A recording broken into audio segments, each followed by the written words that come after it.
Buenas a todos y bienvenidos una semana más al canal de Cancha NBA. Hoy toca un episodio especial, ya que hemos llegado a los 2000 suscriptores en el canal y para ello, pues como siempre que llegamos a una cifra destacada, pues hago un preguntas y respuestas. La verdad que este ha sido muy interesante porque se han preguntado cosas personales del canal, cosas también de la actualidad, por supuesto, del mercado, de alguna pareja que se ha formado, como puede ser la de Chris Paul y Stephen Curry, y temas muy interesantes que a continuación vamos a tratar. Como siempre, deciros que os podéis suscribir por aquí, que no cuesta nada, el canal poco a poco sigue creciendo y va saliendo cada vez más contenido. Y como siempre, y sin más dilación, vamos con el vídeo de hoy.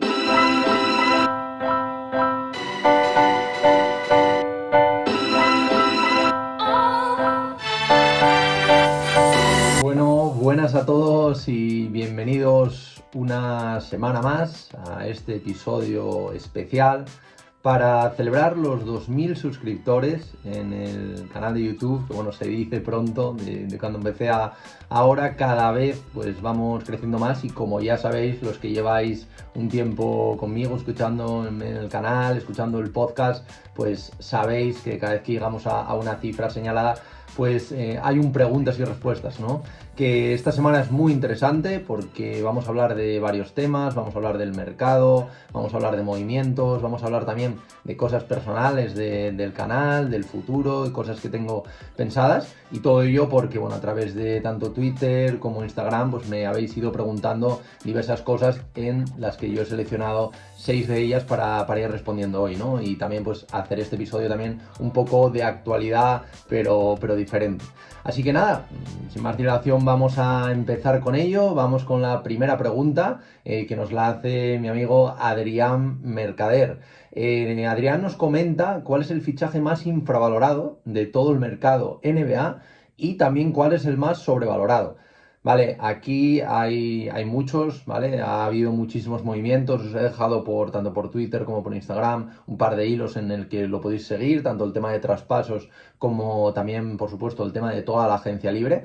Pero bueno, he hecho una investigación y he visto, aunque bueno, más o menos los tenía bastante claros, pero sí que, bueno, me he mirado otra vez todos los movimientos que, como digo, no han sido pocos. Y hay uno que me llama especialmente la atención, evidentemente, pues fue muy destacado, pero la gente no lo valoró todo lo positivamente, ¿no? Y es el de los Boston Celtics, ¿no? Con el caso de Porzingis, ¿no? Al final entiendo que un aficionado de los Celtics, pues bueno, perder a Marcus Smart por el camino para conseguir a cualquier jugador, no importa quién sea, pues la verdad que duele mucho, ¿no? Pero aún así creo que los Boston Celtics han conseguido un acuerdo sensacional. Porzingis es verdad que todo el mundo cuando piensa en él piensa en lesiones, pero vienen a hacer una magnífica temporada. He buscado las estadísticas del año pasado en los Washington Wizards: 23,2 puntos, 8,4 rebotes, 2,7 asistencias y un robo por partido, con un casi 50% en tiros de campo y un muy interesante 38,5% en tiros de 3.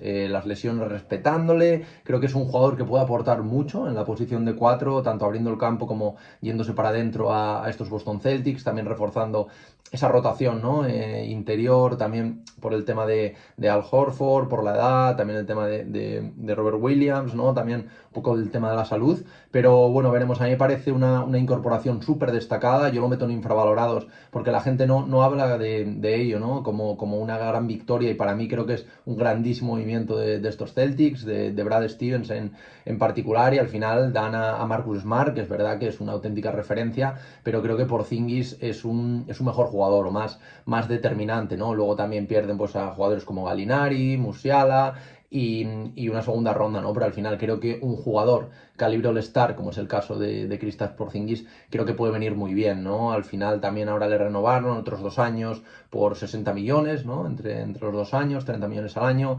Actualmente tiene un contrato de 36 millones que hizo un sign and trade con los Celtics para hacer el traspaso.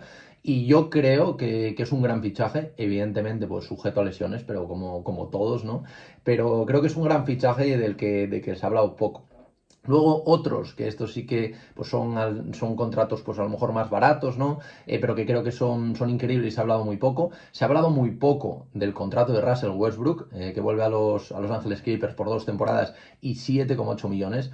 Pagarle 4 millones a un jugador como Westbrook, independientemente de cómo es su nivel, que ya no es el nivel All-Star que tenía antes, lo que queráis, pero creo que 4 millones por tener a Russell Westbrook en la plantilla y viendo también cómo acabó el año pasado y las actuaciones que hizo, que la verdad que estuvieron muy bien, ¿no? Muy lejos de lo que nos dejó ver en Los Ángeles Lakers. Yo creo que es uno de los fichajes más infravalorados y del que se ha hablado muy poquito, ¿no? En este caso, pues volviendo a los Ángeles Clippers. Luego otro que me gusta bastante, y de este sí que no se ha hablado nada, es el tema de Thomas Bryant.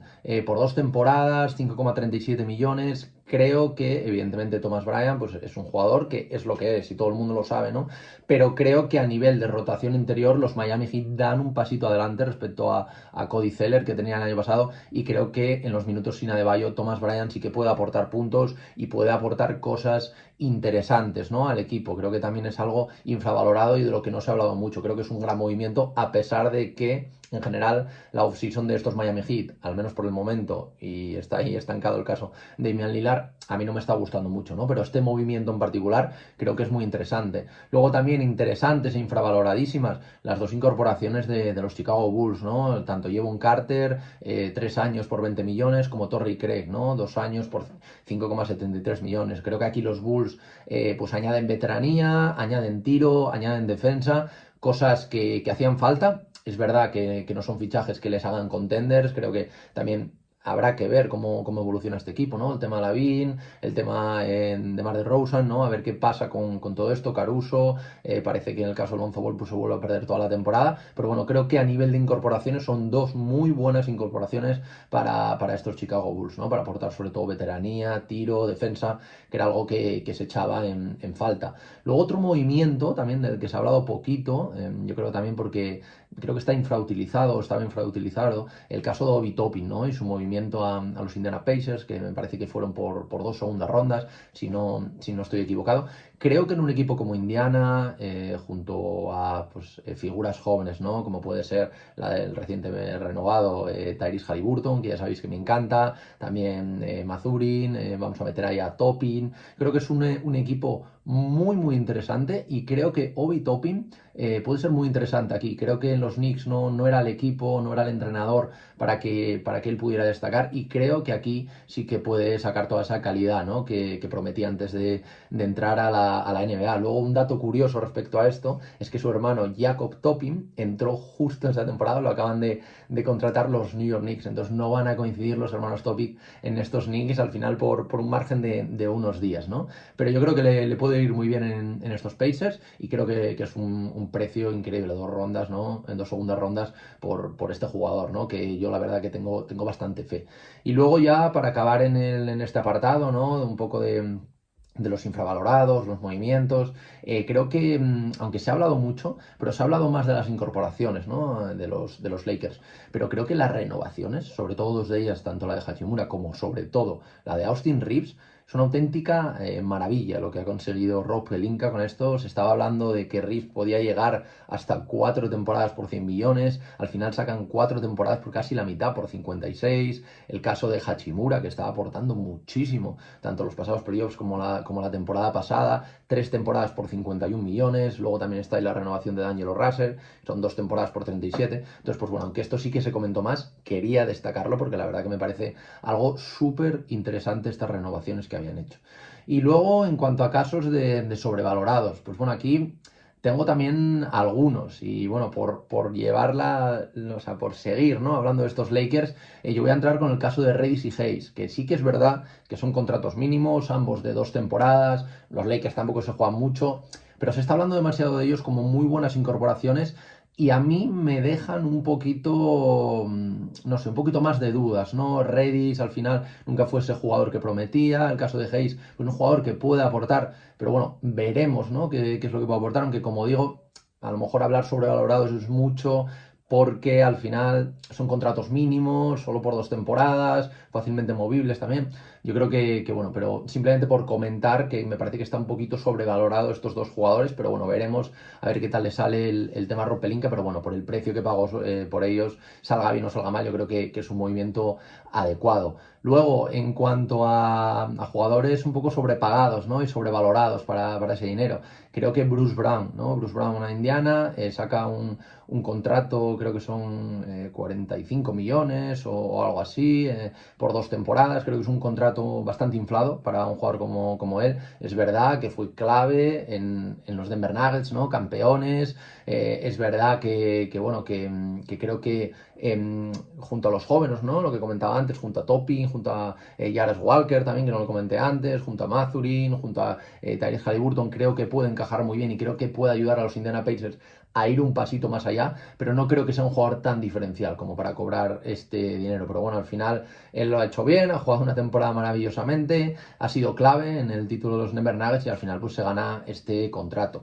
Luego, hablando de contratos, otro contrato que no entendí muy bien, aunque sí que se entiende por el hecho de intentar retener a Damian Lillard, aunque al final no va a ser así, pero el contrato de Jeremy Grant, la verdad, 160 millones por 5 temporadas, 32 millones por temporadas.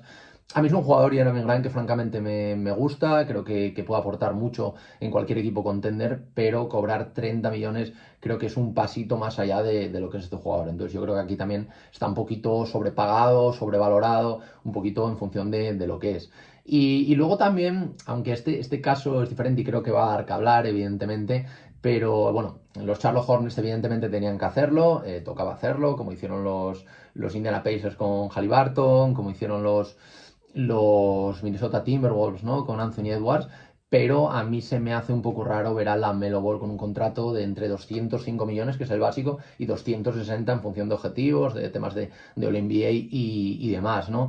Creo que es un contrato muy hinchado, a mí es un jugador que me gusta y la verdad que creo que es un jugador pues para estar años en el All-Star, pero me deja un poquito de dudas respecto a si puede ser ese jugador que lleva una franquicia a ganar un campeonato. Aquí me deja más dudas, francamente. Repito que es un jugador que me gusta, pero a nivel de cobrar ese dinero, aunque evidentemente pues se lo iban a dar, es un pick muy elevado del draft, es la apuesta, ¿no? De futuro. También renunciaron a Scoot Henderson cogiendo a Brandon Miller un poco para hacer este match, ¿no? Este mix con la Melo Ball. Tenían que hacerlo, pero a mí, sinceramente, y creo que esto puede dar que hablar también, evidentemente, pero creo que está un poquito sobrepagado, ¿no? Para lo que es como jugador. Y bueno, vamos a pasar ya a la siguiente pregunta, que tampoco me quiero extender demasiado. Vamos con Jordi G85, que una pregunta un poquito más personal. Me pregunta de qué equipo de NBA te consideras aficionado. Bueno, siempre esto me lo han preguntado mucho.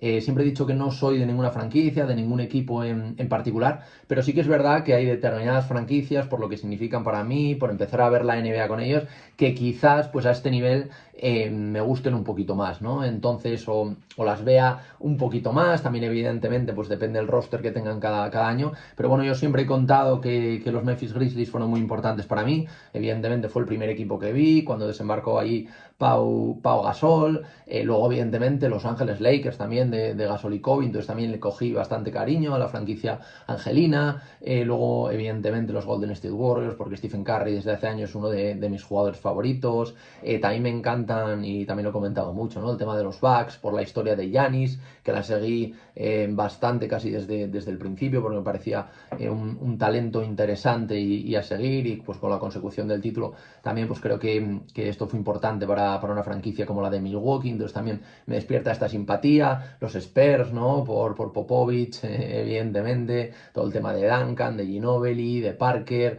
esta dinastía, creo que es algo que también llamó francamente mi atención, luego los Miami Heat, no tanto por la época de LeBron, por todo esto, sino un poco por la cultura, ¿no? Por la Heat Culture que se comenta, ¿no? Todo el tema del trabajo, no sé, es una franquicia que me gusta también mucho Eric Spoelstra, por supuesto, me gusta Pat Riley, Jimmy Butler también es uno de mis jugadores favoritos, entonces es una franquicia de la cual también disfruto, ¿no? Es verdad que no soy realmente aficionado de ninguna de ellas en particular, pero sí que pues son las franquicias un poquito que más me llama la atención, ¿no? Pero bueno, como veis aquí detrás, pues tengo un montón de camisetas y es un poco por gustos, ¿no? También tengo de otras franquicias, de los Pacers, también depende un poco de cómo sea el roster ese año, qué jugador esté ahí, porque al final también me muevo también un poquito por jugadores, ¿no? Más que por franquicias también, aunque como digo, pues me gustan estas que os he comentado.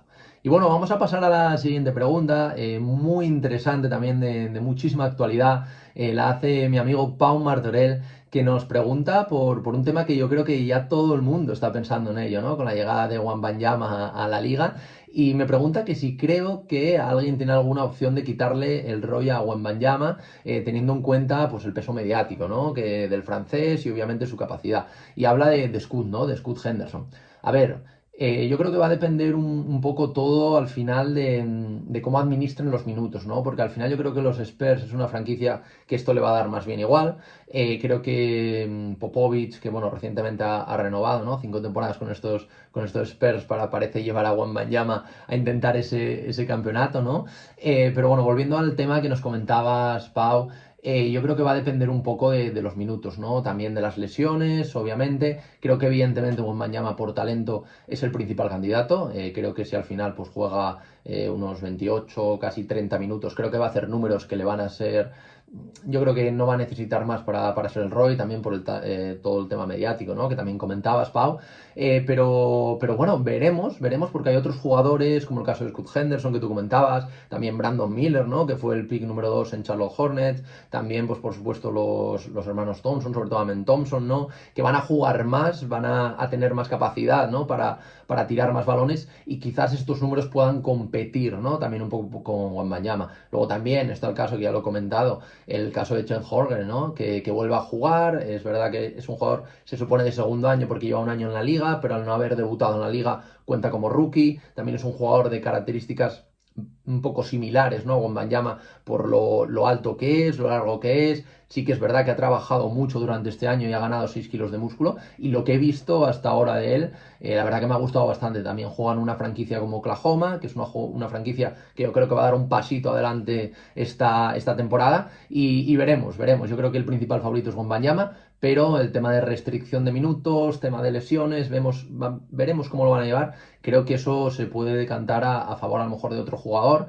Yo, si tuviera que decir otro, diría Chet, el primero, y el segundo diría quizás Scoot Henderson. Luego también Brandon Miller, aunque empezó la Summer League muy mal, ahora parece que ha cogido un poquito de tono y creo que va a ser un jugador también que va a dar mucho que hablar. Y en un equipo también, pues como Charlotte Hornets, junto a la Melo, creo que puede estar muy bien verlo. Y veremos, yo veo una lucha bastante igualada, aunque sí que es verdad que por talento, también tema mediático, yo creo que Wembanyama parte un pasito, ¿no? Por encima de sus principales competidores.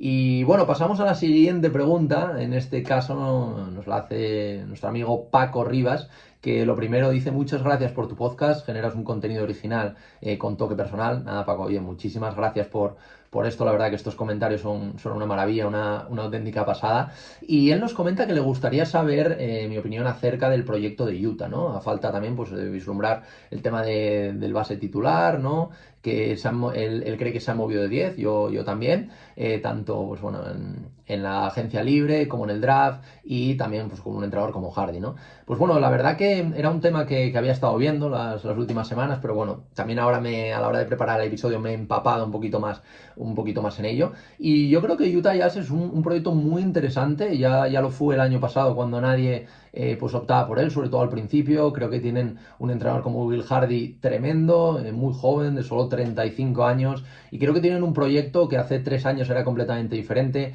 Traspasaron a sus 2 estrellas, tanto a Gobert como a Donovan Mitchell, y pues bueno, parecía que iba a ser una reconstrucción más larga, ¿no? Pero la verdad que han seleccionado, sobre todo este año, ahora hablaremos de ello, pero han seleccionado 2 jugadores muy interesantes. El año pasado también pues un pivot como Kessler. Creo que se están haciendo las cosas muy bien. Al final también han obtenido, como decía, muchísimo por Gobert, Malik Beasley, Patrick Beverley, Jared Vanderbilt, Leandro Bolmaro, el pick 22 del draft que se convirtió en Walker Kessler, que ahora vamos a hablar de él, y elecciones de primera ronda del 2023, 2025, 2027 y 2029. En el caso de Donovan Mitchell, pues bueno, sacaron Lauri Markkanen, que ahora mismo es la estrella del equipo, lo hablaremos de él, Ochai Agbaji, también que es un jugador muy interesante, Colin Sexton también, 3 primeras rondas no protegidas, 2 swaps. Entonces creo que sacaron esta combinación que siempre se busca de jugadores jóvenes, talento joven para empezar un poquito ya a competir, también picks del draft para empezar a reconstruir, que es como están haciendo, ¿no? Pero creo que lo han llevado muy bien, que están haciendo una reconstrucción muy rápida y la verdad que creo que está muy bien lo que han hecho, ¿no? Luego también en esta offseason, como tú dices, Paco, se han movido muy bien, ¿no? Han dado salida a jugadores como Juan Toscano Anderson, como Udoka Azubuike, ¿no? Que no tenían pues mucho hueco. Luego hicieron algún traspaso, ¿no? Como el de John Collins, que veremos también cómo sale, que al final por fin lo vamos a ver fuera de Atlanta. Veremos si puede recuperar esa confianza y convertirse en el jugador que parece que iba a ser. Y bueno, como digo, perdiendo tan solo a Rudy Gay una segunda ronda, ¿no? A cambio de John Collins, creo que es un traspaso sensacional. Luego también traspasaron a Damien Jones. En el draft, que ahora vamos a hablar de esto, ¿no? Más detenidamente, seleccionaron a Taylor Hendricks, que es una figura que les puede venir muy bien. Que John de George, también un anotador también brutal, que puede venir muy bien al equipo. Y bueno, un Bryce Sensabaugh, que al final vamos a hablar de él, un pick bajo, que bueno, ya es más de cara al futuro, pero estos dos primeros ya están para competir. Luego firmaron a Undrafted, a Joe Hauser, y luego en cuanto al apartado de renovaciones, pues renovaron a Jordan Clarkson, que bueno, es una pieza importante, ¿no? Por su veteranía, saliendo, puede salir desde el banquillo a meter puntos, incluso jugar de titular. Creo que es un jugador que por ese dinero está muy bien y un contrato traspasable también, ¿no? De cara al futuro. Y bueno, como digo, es una plantilla que a mí me gusta. En el tema del bases quizás es donde esté un poquito más cojo. Tiene la Colin Sexton, que es verdad que tan solo tiene 24 años, que es un joven base que al final pues puede aportar y la verdad que tiene puntos, pero también no me extrañaría que esto lo traspasaran y buscaran una figura. También tienen a un Chris Dunn, ¿no? De 29 años, que puede aportar también puntos desde el banquillo, ¿no? Pero yo creo que esta es la posición sin duda que más tienen que mejorar de cara al futuro, sobre todo si quieren competir por cotas más altas, ¿no? Luego en escoltas, aquí viene algo sensacional, ¿no? Aquí viene que John T. George, que al final es un rookie, ¿no? Pick 16, que está dejando buenísimas sensaciones en la Summer League, es un gran talento ofensivo, puede anotar desde cualquier lado de la cancha, tiene tiro, además sabe penetrar. Sí que es verdad que en cuanto a términos de atleticismo, términos de consistencia, selección de tiro y sobre todo defensa, tiene mucho que mejorar, pero no olvidemos que es un pick 16 y que a nivel ofensivo pues lo puede hacer muy bien. Es curioso porque a este jugador lo comparaban con Jordan Clarkson, del que vamos a hablar ahora precisamente, que es su compañero, ¿no? Que Jordan Clarkson, pues al final todos le conocemos, ¿no? Un perfil de jugador revolucionario, un poco anarquista, es verdad, pero que puede salir a romper un partido, ¿no? Desde el banquillo, y yo creo que la verdad que estuvo muy bien esta renovación, como decía antes, y creo que son dos jugadores interesantes. Luego también tiene el caso de Talen Horton Tucker, que solo tiene 22 años, veremos cómo sigue evolucionando este jugador, tampoco me extrañaría que se pudiera utilizar de cara al futuro a un traspaso, pero bueno, de momento ahí lo tienen y es interesante. Luego también hay posiciones como de 3 y 4 que se puede intercambiar, el caso de Markkanen. A mí me gusta verlo de 3, al final es un 2-13 muy versátil, puede ser amenaza exterior, se puede ir para adentro. Creo que, bueno, la temporada pasada de All-Star es sensacional, creo que de momento es el líder de este equipo y, bueno, poco más se puede decir de él. Luego también a nivel de juventud tienen a un jugador como Chai Agbaji, ¿no? Que es un prototipo así un poco de 3&D, en ataque al final pues tiene ese tiro de 3 puntos que tanto se demanda ahora en la NBA, también es un fenomenal definidor, ¿no? Debajo del aro. Es verdad que en temas defensivos, en temas un poco de intensidad y quizás en fundamentos todavía le quede mucho por aprender, pero bueno, tiene 23 años y creo que se puede desarrollar. Luego tenemos otros jugadores como Simone Fontecchio, ¿no? Que combina un poco, pues, poco altura, fuerza, capacidad de jugar como alero de 4 abierto también, que esto es interesante, como decía, esta capacidad ¿no? de intercambiar estos dos puestos de 3 y de 4. Y luego tenemos al otro rookie del que hablaba antes, de Bryce Sensabaugh, de 19 años, que este sí que es verdad que ofrece también una interesante pues, combinación un poco de tamaño, potencia, tiro, pero es un jugador que aún está muy verde y del que no creo que forme parte, ¿no? De la rotación. Luego también muy interesante el tema de ala pivot, tenemos a un John Collins del que comentábamos antes, su capacidad de salto todos la conocemos, sus recursos al poste, y poco a poco va desarrollando ese tiro exterior. Evidentemente está lejos de lo que esperábamos de él, pero tengo ganas de verlo en algún sitio fuera de Atlanta por fin, que por fin ha salido de esos Hawks, y veremos cómo funciona. Luego tenemos para mí un talentazo como es Taylor Hendricks, 19 años, el pick 9 y gran apuesta de los Utah Jazz. Creo que viene como anillo al dedo. O sea, es verdad que tiene todavía mucho por desarrollarse, es muy joven, pero es típico perfil de 4 abierto, con capacidad para tomar el balón y penetrar, también tirar desde fuera, tiene un elevado también potencial defensivo, que esto unido a Kessler, de que hablamos ahora, creo que va a ser una pareja interior que a mí particularmente tengo muchísimas ganas de ver juntos. Y bueno, sí que es verdad que es más limitado pues en otras facetas como creación del juego o también creación de sus propios tiros, más que recibir y tirar, ¿no? Que es lo que mejor se le da, ¿no? Entonces, pues bueno, veremos su evolución, pero me gusta mucho. Luego otros perfiles interesantes, ¿no? Como Lucas Amanic, de 23 años, que es un forward alto, con tiro exterior, también visión de juego, inteligencia, que también de cara a la rotación pues puede estar bien. Y luego tenemos a Kelly Olynyk, que yo creo que todos le conocemos, un veterano, 32 años. Yo creo que a nivel de rotación es un gran jugador, sus puntos al final pueden ser esenciales en partidos que estén pues un poquito más atascados, ¿no? Y pues bueno, yo creo que la verdad que tener a un jugador como él siempre suma. Y luego en el puesto de pívot, ¿no? Que parecía que iba a quedar un poco ahí ausente después de la salida de Rudy Gobert. Y nada más lejos de la realidad. Yo creo que Walker Kessler, pick 22, ¿no? Del pasado draft, 21 años, 2'16", 111 kilos. Yo creo que, bueno, muchos la habéis visto, todos le conoceréis, de hecho va a jugar el Mundial con Estados Unidos, tengo muchas ganas de ver eso. Al final yo creo que se destaca por su habilidad taponadora y defensiva ante todo, creo que es un defensa extraordinario. También tuvo buenos números, ¿no? En robos, en rebotes, en defensa sufre un poquito, con jugadores un poquito más rápidos, ¿no? Como lo podía pasar a Rudy Gobert. Pero bueno, también hay que decir que ofensivamente es un poco más limitado y bueno, es jugador más de recibir, ¿no? Que un poco de crearse su propio tiro, pero creo que a nivel defensivo, y yo creo que va a ir evolucionando, es un jugador muy, muy importante. Y luego, pues bueno, tenemos otro jugador como Mika Porter o Venon Carter Jr., que son pivot pues más móviles, en el caso de Venon Carter Jr., pivot ofensivo, que es capaz pues de dentro de la pintura, un poquito para afianzar, ¿no? Esta rotación, ¿no? Pero no tan a nivel de potencial, evidentemente, como el caso de Kessler. A mí, un poco por resumir ya todo, es algo que me gusta mucho estos Utah Jazz. Creo que han reconstruido en muy poquito tiempo, aún tienen más picks para hacerlo, y una futura alineación, viendo al final si se queda con Sexton o se va, pero con Sexton, Keyonte George, Mark Cannon, Taylor Hendricks y Walker Kessler, a mí me parece una alineación sensacional. Es verdad que evidentemente pues a mí me falta el base que comentaba, me falta una estrella All-Star un poquito por encima de Markkanen quizás, algún veterano más, aunque es verdad que tienen a Olynyk, tienen a Clarkson, tienen a Dan, ¿no? Pero al final creo que podrían incorporar algo más de esto, pero al final tienen jugadores jóvenes con muchísimo potencial, como el caso de George, Hendrick, Kessler, rondas del draft que todavía le quedan para buscar, pues seleccionar más talento joven o bien buscar un traspaso por una estrella con otra figura, ¿no? Como la de Sexton, que veremos, tienen veteranía, como te comentaba antes, piezas intercambiables, Sexton, Talen Horton Tucker, algún otro nombre interesante, y luego, por supuesto, la guinda del pastel, un entrenador como es Will Hardy, que el año pasado ya demostró de lo que podía ser capaz, y yo creo que con este equipo estos Utah Jazz van a tener o van a dar mucho que hablar, ¿no? Y bueno, yo creo que un análisis bastante completo. Decidme vosotros qué os parece el proyecto, ¿no? De estos Utah Jazz y qué os ha parecido esta reconstrucción tan rápida, pero como digo, a mí la verdad que me gusta bastante. Y vamos a pasar a la siguiente pregunta de Derek Fernández, que como decía, aquí es una pregunta un poquito más personal y nos comenta que cuándo empezaron a subir contenido. Pues mira, la verdad que ni yo me acordaba, prácticamente he tenido que consultarlo. Todo empezó en junio de 2020 con una creación de la cuenta de Twitter, ¿no?